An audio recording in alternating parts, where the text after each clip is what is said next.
The wooden floor of the dojo shined under the soft lights.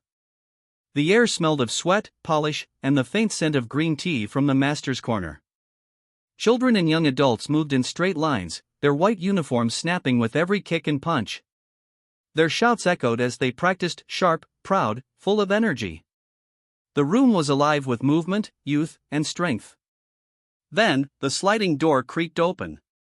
Everyone turned their heads. An old black woman stepped inside. Her back was slightly bent, and a wooden cane tapped the floor with each step. Her hair was gray, tied into a neat bun. Her eyes were calm but deep, like a storm waiting far away on the horizon. She paused at the entrance, looking at the young students. For a moment, silence filled the dojo. Then came the laughter. It started with a small giggle from the back row, then whispers, and finally open chuckles. A teenage boy muttered, "Is she lost? This is not a tea club." Another whispered, "Maybe she's here to find her grandson." The master, a tall man with a sharp gaze, stood up from his mat. He bowed slightly, more out of habit than respect. "Ma'am, can I help you?" "The community center is 2 doors down," he said, his voice polite but cold. The old woman moved forward slowly. Her cane tapped like a steady drumbeat on the wooden floor. "I am not lost," she said in a voice soft yet clear. "I came here to join." The laughter grew louder. Some students held their stomachs. One boy even clapped his hands and said, "Join? Grandma, you can't even stand without that stick." Her eyes turned to him, and for a brief second, the boy stopped laughing. There was something in her gaze, something steady, something sharp. The master crossed his arms. "Karate is not easy," he said. "It takes strength, speed, and years of practice. It is not a place for comfort exercises." The old woman smiled faintly. "Strength fades. Speed slows. But spirit stays." The master frowned. He was used to young, eager students, not someone old enough to be their grandmother. "Why now?" he asked. "Why come at this age?" She walked past him and placed her cane against the wall. Slowly, she straightened her back. It was not fully straight, but it was enough to surprise everyone. "Because I promised someone," she said quietly. The students looked at each other. "Promised? Promised who?" A girl near the front whispered, "She's serious." The master sighed. "Very well," he said finally. "We cannot refuse anyone who wishes to learn. But we also do not make exceptions. You will start with the beginner's exercises tomorrow morning. If you cannot manage, you will leave. Is that clear?" The old woman nodded. "Clear as day." She turned to leave, but before stepping out, she stopped. Her fingers brushed the smooth wood of the doorframe, and her voice became even softer. "Do not laugh too soon," she said. "Life has a way of showing what you do not expect." The door slid shut behind her. Inside the dojo, whispers filled the air again. "She's crazy. She'll break her hip. I give her 1 day." But the master stayed silent. He looked at the spot where she had stood. There was something about her posture, her calmness, the way her hands moved when she spoke. It was not the first time he had seen eyes like that. They were the eyes of someone who had walked through storms and still stood. That night, the old woman sat alone in her small apartment. On the table lay an old photograph, faded, edges torn. It showed a young boy in a karate uniform, grinning widely, his arm around a much younger version of herself. Her fingers traced the photo slowly. "Tomorrow," she whispered to the picture, "I will remember what you taught me."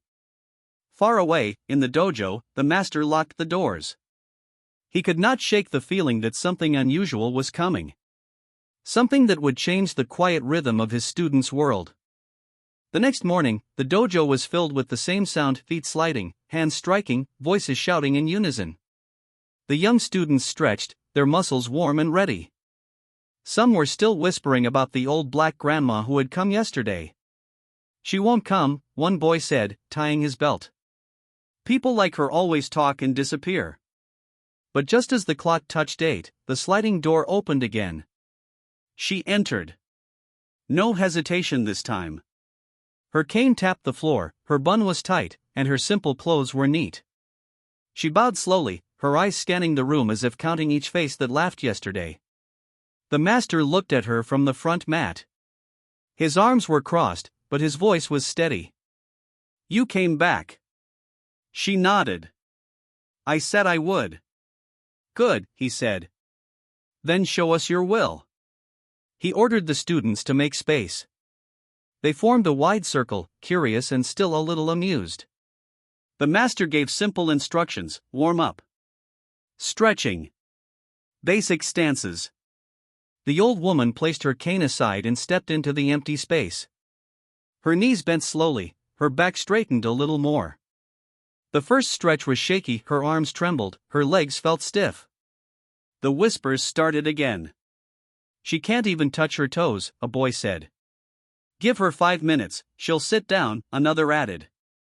But she didn't stop. She moved slowly, breathing deeply, each motion controlled. Her arms may have been weak, but her focus was sharp like a blade. With each stretch, the tremble became less. With each stance, her steps became firmer. The master watched quietly. He was not laughing anymore. He had seen beginners fail before, but this one was different. She was not chasing pride. She was holding something inside, something heavier than age. One young student, a tall boy named Kyle, stepped forward. He was known for his arrogance and speed. "Sensei," he said loudly, "this is wasting our time. We are here to train, not to babysit." The old woman raised her head and looked straight at him. Her voice was calm, not angry. "And yet here you are, watching me more than training yourself." The circle chuckled. Kyle's face turned red. "What do you know about training? You probably break your bones climbing stairs." The master gave him a sharp look, but the woman raised her hand gently. "Let him speak," she said. "It is good to see who fears change." Kyle frowned. "I don't fear anything." She smiled faintly. "Then why do my steps bother you?" The room grew silent for a moment. Kyle turned away, muttering under his breath, but he did not push further. After warm-ups, the master walked closer. "Why do you want to do this?" he asked again, but this time softer. She looked down at her hands. They were wrinkled, veins like old rivers. "Because strength is not only for the young," she said. "Sometimes, the old carry a strength that no one sees." The students kept watching. Some began to feel uneasy. Their laughter from yesterday now felt a little foolish. The master nodded slowly. "Enough for today," he said after an hour of light training. "Come tomorrow. We will see how long your spirit lasts." She bowed. "My spirit will outlast my bones," she replied, picking up her cane. As she left, the students whispered again, but this time, their words were not the same. "She didn't stop. She moved better than I thought. Did you see her eyes? It's like she's been here before." The master heard them all, but he stayed quiet. Something in her movements was too familiar, small things only an experienced martial artist would notice: the way she shifted her weight, how her feet always found balance, how her breathing was steady even when her body shook. That evening, in her small apartment, the old woman soaked her feet in warm water. Her muscles ached, her joints protested, but her eyes, they held a strange light. On the table, the same old photograph lay beside a folded belt, faded blue, edges torn. She picked it up, fingers tracing the fabric. "Do you see, Marcus?" she whispered. "I am still standing." Far away, Kyle sat with his friends, complaining. "Tomorrow, I'll make her quit," he said. "She doesn't belong here." But the master, sitting in his office alone, opened an old book of records. He had asked the receptionist to check the new student's name, Evelyn Carter. He searched the archives and froze. There it was, a name from 35 years ago. Evelyn Carter. Junior champion in the city's martial arts tournament. Disappeared the next year. No record after that. He closed the book slowly. Now his curiosity burned even brighter. The dojo buzzed with low voices the next day. The young students stretched and tied their belts, but their eyes kept wandering toward the door. It was no longer simple laughter now, it was something else, a strange mix of doubt and curiosity. She came twice, one girl said quietly to her friend. Most quit after the first day. Maybe she really was a fighter before, another whispered. The sliding door opened again, right on time. Evelyn Carter entered with the same slow steps, her cane tapping softly against the wooden floor. Her face showed no sign of tiredness, though her joints still moved carefully. She bowed, calm as ever. Kyle was already standing with his arms crossed, watching her like a hawk. He had promised himself he would push her to quit today. But the master's sharp gaze kept him silent. Training began. Basic stances, stretches, light footwork. The students noticed something unusual. The old woman was improving faster than they expected. Her movements were still slow, but they were cleaner, sharper, and strangely precise, like someone who was not learning for the first time, but remembering something left behind long ago. After the session, a man with a small camera entered the dojo. He was a local reporter covering community events. He shook hands with the master and began taking a few pictures. His eyes fell on Evelyn, and his face changed. He walked closer. "Excuse me, ma'am," he said politely. "Are you Evelyn Carter?" Evelyn paused, her fingers tightening on the cane. "Yes, and you are?" "My father used to talk about you," the reporter said. "You were a competitor years ago, weren't you? The city championship 1989? A ripple of whispers moved through the students. Kyle frowned. "Wait, what? She's been here before?" The master stepped forward. "Is that true?" Evelyn did not answer right away. Her eyes wandered across the room, the past flooding her mind, sweaty mats, roaring crowds, the weight of a gold medal around her neck, and then, the sound of breaking glass, shouts in the dark, a hospital bed. "Yes," she said finally. "A long time ago." "Why did you stop?" one student asked without thinking. The dojo fell silent. Even the master waited. Evelyn looked down at her hands. They shook slightly. "Because life doesn't ask if you are ready to stop. It just stops you." The reporter lowered his camera.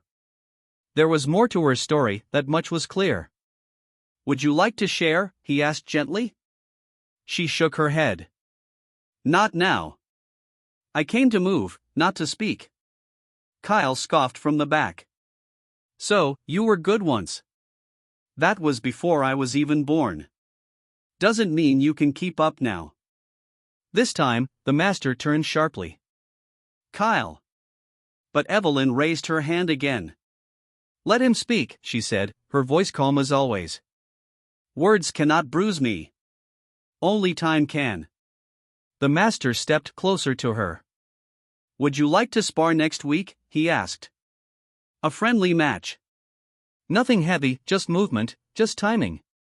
The room stirred. Some students smiled. Kyle grinned. "Let me fight her. I'll finish this drama in one round." Evelyn's eyes did not blink. "Not you," she said. "Not yet." The master nodded. "You may choose anyone in the intermediate group. I want to see how much of your skill still lives." She looked around, her gaze scanning each student until it stopped on a calm-faced young woman tying her belt quietly in the corner. "Her," she said. The girl's eyes widened. "Me?" "Yes," Evelyn replied. "Because she does not laugh when she looks at me." The room chuckled lightly, but the master only nodded. 1 week. Prepare. That evening, as the students left the dojo, whispers followed them out the door. She was a real fighter? She must be lying. No, the reporter knew her. He even had her name. What happened to her? Why did she quit? Kyle walked behind them, his pride wounded but not broken. "She's playing with our patience," he muttered. "I'll find out her weakness before that match." Inside the dojo, the master stayed behind again, staring at the old record book he had opened the night before. Evelyn Carter, Junior Champion, Lightweight Category. Then a sudden disappearance. No official reason, just silence after a night of victory. He closed the book. "What storm are you carrying, old one?" he whispered. Meanwhile, in her apartment, Evelyn stood before a faded mirror, practicing her stance without the cane. Her knees protested, her back hurt, but her eyes, they burned. On the table lay two things: the photograph of the boy in the karate uniform, and a folded newspaper clipping, "Local teen killed in alley fight." She touched the headline with trembling fingers. "I should have been there," she whispered. "This time, I will not run." The dojo was unusually quiet that morning. The students moved with less noise, their whispers heavy with curiosity. Today was the day the old black grandma would step onto the mat for her first real test. Evelyn Carter entered without her cane this time. She carried it in her hand but did not lean on it. Her steps were slow but steady, her eyes calm like still water before a storm. The master watched her closely. There was no fear in her movements, only patience. The young woman she had chosen for the sparring match, Mia, stood ready in her white uniform. She bowed respectfully when Evelyn approached. "Are you sure?" Mia asked softly. "You don't have to prove anything." Evelyn smiled faintly. "Sometimes, you do. Not for them," her eyes flicked to the circle of students watching, "but for yourself." Kyle stood at the back, arms crossed, smirking. "This will be quick," he whispered to his friends. The master clapped his hands. "This is a friendly match. No heavy strikes. Control, focus, respect." Evelyn and Mia bowed to each other. The room held its breath. The match began. Mia moved first, fast, light on her feet. She aimed a simple forward step and a testing strike, careful not to hurt the older woman. But Evelyn shifted her weight just enough, letting the attack pass close without touching her. It was a small movement, almost invisible, but it made Mia stumble slightly. Some students gasped. Mia tried again, this time a low sweep. Evelyn stepped back, her heel touching the mat softly, balance still perfect. Her hands stayed low, her shoulders relaxed. "She's not fighting," Kyle muttered. "She's just dodging." But the master's eyes narrowed. "No," he said quietly. "She's reading." The third time, Mia moved quicker, a step in and a light kick aimed at the side. Evelyn turned her body slightly, her elbow dropped, her palm met the kick gently, guiding it away instead of stopping it. The motion was slow but precise, like water shaping stone. A few students began whispering. "How did she do that? She didn't even use strength." Mia paused, breathing faster now. You trained before," she said under her breath. Evelyn only smiled. "A long time ago." Then, for the first time, she moved forward. Just one step. Her hand extended, not striking, only touching Mia's wrist. But that single step shifted the entire balance of the match. Mia's stance wavered, her center moved. Evelyn stepped aside, guiding Mia's momentum with a soft pull. The young woman almost lost her footing and then caught herself, eyes wide. The students gasped louder this time. Kyle's smirk faded. The master raised his hand. "Enough," he said. "This is not about winning. This is about showing control." Evelyn stepped back, bowed to Mia, and said softly, "You have speed. But speed without patience is noise." Mia bowed back, her face red not from shame, but from the weight of the lesson. The students erupted into whispers as the match ended. She didn't even hit her. She made her lose balance without fighting. What was that move? Kyle clenched his fists. "She's playing tricks," he said, but his voice carried less confidence now. The master walked toward Evelyn. "That was an old-school form," he said. "Not taught much anymore." "Who trained you?" Evelyn looked at him, her eyes heavy with old memories. "A man who believes strength is nothing without honor," she said quietly. "A man I failed to protect." The room grew still. The master studied her face, the tremor in her fingers, the stillness in her stance. There was something deep behind her calm voice, a loss, guilt, maybe even pain that had lived for decades. After class, some students approached her, not with mockery this time, but with small bows and shy questions. "Can you teach us that?" one asked. "Is it really possible to fight slow and still win?" Evelyn smiled faintly. "Karate is not always about who strikes first. Sometimes, it's about who stands last." That evening, she walked home without using her cane. The sun dipped low, painting the street gold. In her apartment, the photograph of her son lay where it always did. She picked it up and whispered, step by step, "Marcus. They will see you in me." Across the city, Kyle trained furiously, kicking the heavy bag over and over. "Next time, it's me," he said. "I'll knock her down. I swear I will." But the master, sitting alone in the quiet dojo, had other thoughts. He wrote her name in his notebook, underlined it twice, and wrote only one sentence below. "She is not here to fight us. She is here to heal something." The dojo felt different now. The air that once carried laughter and doubt was now heavy with respect and curiosity. Every step Evelyn Carter took made the young students pause and watch. Even Kyle, who once mocked her openly, no longer laughed when she entered. He still doubted her, but his eyes carried something new, uneasy focus. One evening, after the regular class ended, the master called for silence. His voice was calm, but it carried weight. "Tomorrow," he said, "there will be another sparring session. This time, I will face her myself." The room stirred. Whispers ran like a wave. "Sensei will fight her? She can't win that. Is he trying to prove she's too old?" Evelyn only bowed her head slightly. "If that is your wish," she said softly. The master studied her face. There was no fear there. No arrogance either. Just steady eyes that had seen too many years and too many storms. The next day, the dojo was packed. Students came early, even those who rarely attended on weekends. The atmosphere was tense, like the air before rain. Evelyn stepped onto the mat without her cane. Her knees ached, her back sent little warnings, but her spirit felt firm. Across from her, the master tied his black belt tightly and bowed. He was taller, stronger, faster, no one doubted that. But he too felt a strange tightness in his chest. The match began. The master moved first, light and controlled. He did not attack with full strength, this was a test, not a punishment. He wanted to see her limits. His hand moved toward her shoulder, a quick step in. Evelyn shifted her foot, turned her hips, and let his hand slide past empty air. The students murmured.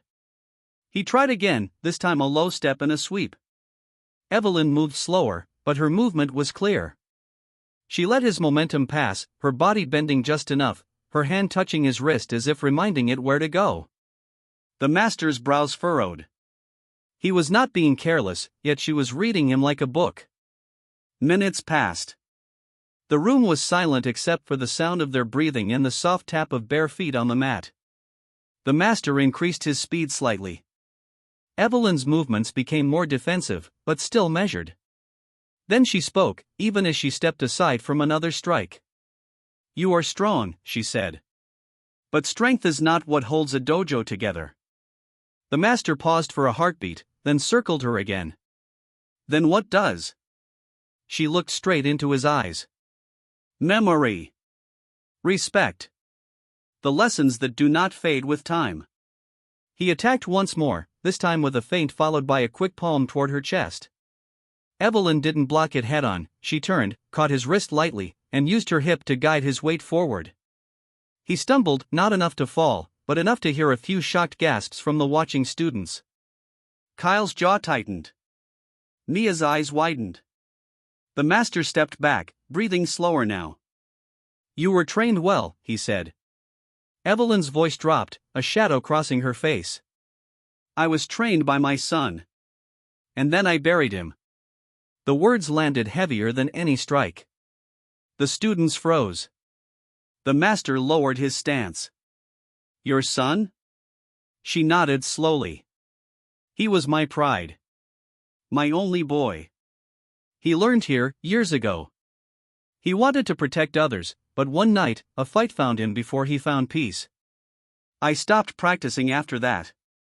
I blamed the art, I blamed the streets, I blamed myself. But blame is a heavy chain, it rusts the heart. The room felt smaller, quieter. Even Kyle, full of his usual fire, said nothing. The master bowed his head slightly. And now? Now, she said, I am here to remember him the way he truly was. Not the way the world took him. He stood still for a long moment, then stepped forward and bowed deeply, lower than before. You carry his spirit well, he said. The match was over not because someone won or lost, but because the lesson had been taught without a single harsh blow. That night, word spread among the students. The old woman was not just an old fighter. She was a mother who had lost everything, and still, she came back to the place that hurt her most, to stand, to move, to breathe again. Kyle sat alone in the locker room, staring at the floor. His pride felt strange now, empty, almost childish. She's stronger than I thought, he muttered. The master, locking up the dojo, whispered to himself, tomorrow, the students will bow to her, not because she is strong, but because she did not break. And in her apartment, Evelyn placed the old photograph of her son back on the table. Her fingers rested on his smiling face. Almost there, Marcus, she whispered. One last lesson to teach. The dojo felt alive that morning, but not in the same way it had weeks ago. The laughter was gone. The whispers of doubt had turned into quiet respect. Mats were laid out neatly, uniforms were tied with care, and every student stood a little straighter when Evelyn Carter entered. She no longer walked with her cane. She carried it out of habit, but her steps had grown firm. Her back, though not young, held a new kind of strength, one that came from the inside, not the muscles. The master waited at the front, his black belt resting across his waist. Today was not a match. Today was a ceremony of learning, though no one had said it aloud. Kyle stood among the students, his head low, his arms no longer crossed in mockery. The girl Mia stood beside him, quiet as always, but her eyes followed Evelyn like a student watches a teacher. The master clapped his hands, calling for silence. Today, he said, is not about fighting. It is about bowing, not to power, not to speed, but to spirit. He turned to Evelyn. When you first entered this dojo, many laughed. I too doubted you. I thought age meant weakness, that time had no room for strength older than the students here. I was wrong. The room was still. Evelyn looked at the rows of young faces. Some looked guilty, some curious, some humbled. She took a deep breath. You all saw my hands shake, she said softly. You saw my knees struggle. But you also saw something else, you saw what stays when the body begins to fail. She stepped forward and placed her cane against the wall, leaving it behind once more. This place is where my son once stood. He was young, faster than any of you, proud like many of you are now. I lost him not because he was weak, but because the world outside does not play fair. I blamed this art. I blamed myself. But I forgot the truth, karate does not teach you to win every fight. It teaches you how to keep standing when the fight is over. Her voice did not shake, though her eyes glistened. I came here not to be young again. I came here to remember him as he was, not broken, not gone, but alive in every step I take. The students bowed their heads. For a long time, no one spoke. Then, slowly, the master stepped forward. In front of everyone, he bowed low, his forehead nearly touching the mat. Evelyn Carter, he said, you have reminded us what true karate means. Not belts, not medals, not who hits harder, but who carries honor even when the world has taken everything. One by one, the students followed. Even Kyle bowed, his pride finally quiet. I'm sorry for what I said, he murmured. You're stronger than I am. Evelyn smiled faintly. Strength is not about who is stronger. It is about who keeps standing to guide others. From that day, she was not called the old lady in whispers anymore. She became something else, a teacher without rank, a guide without title. The master asked her to join the lessons, not to show punches or kicks, but to teach patience, balance, and respect. She agreed, but only on one condition: that every student would learn why respect comes before power. Weeks passed. The dojo changed. Kyle, once quick to mock, began helping younger students. Mia trained under Evelyn's quiet eye, her speed now tempered with calm. The laughter that had once been sharp and cruel turned into laughter that built friendship. One evening, after the final class, Evelyn stood alone in the quiet hall. The lights glowed softly on the polished floor. On the wall, the master had placed a new picture, a photo of her younger self beside her son, both smiling in their old uniforms. Beneath it, a small line was written. "The strongest step is the one taken after falling." She touched the frame gently, her fingers lingering on her son's face. "We did it, Marcus," she whispered. "Your spirit lives here now, not in trophies, not in fear, but in them." Outside, the night was cool and calm. The cane tapped softly as she walked home, not out of need, but as a rhythm to keep her company. For the first time in many years, her heart felt light. The dojo's door closed behind her, but its lesson stayed: strength is not always loud, not always fast, not always young. Sometimes, it wears gray hair, carries scars, and walks slowly, but it teaches everyone how to stand taller.